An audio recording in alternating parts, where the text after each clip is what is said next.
want to turn to another group of young people who are doing exceptional work on Goal 11 on creating sustainable cities.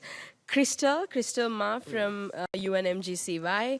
Crystal, could you please tell us how the work of youth organizations like yours on Goal 11 link to the World Urban Forum, which is planned to hold next week? And can you also share with us some of the examples of actions young people are taking on the ground to advance Goal 11? Thank you.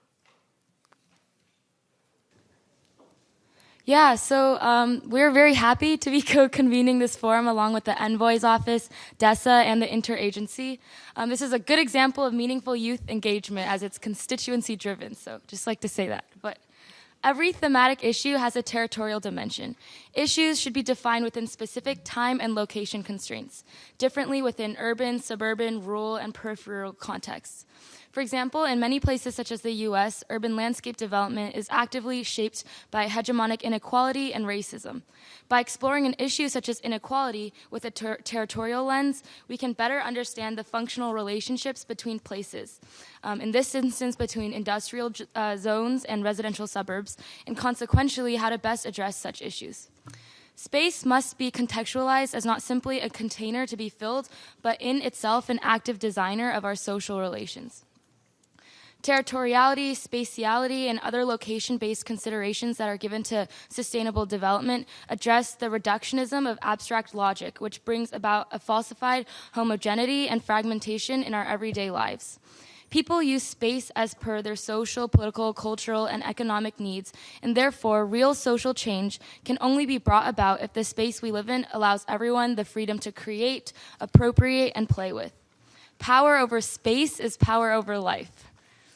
The 4 critical areas of work of the UN MGCY are defined as policy and advocacy, capacity building, youth action, and knowledge. And to make sure that the territorial dimension of the SDGs are taken account in their implementation, we are constantly asking the question, regardless of which thematic area or operational area we're working in, what is the space I am a result of, and what would I like it to be, and how can I contribute to that?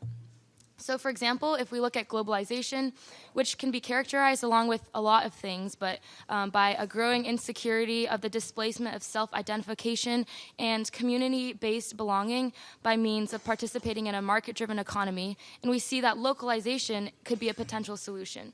Similarly, if we look at pragmatic and isolating retirement homes or non-interactive shopping malls or parks that are only to look at, we see multi-generational houses, local farmers markets as meeting points, and open-to-use city spaces as potential solutions. We, as the MGCY, are linking this type of grassroots and advocacy work by young people all over the globe to the World Urban Forum through the organization of a Children and Youth Assembly, which is an intergenerational and inter-stakeholder forum for young people to develop partnerships and share experiences, knowledge, solutions, and initiatives, as well as through side events at the World Urban Forum that are co-organized with our member organizations. Unfortunately, because there is no formal modality linkages between the World Urban Forum and the HLPF, we must create our own thematic and logical ones. We must be creative and proactive in our mobilization and collection of inputs from such thematic processes that lack strong institutionalized mechanisms to feed into the HLPF.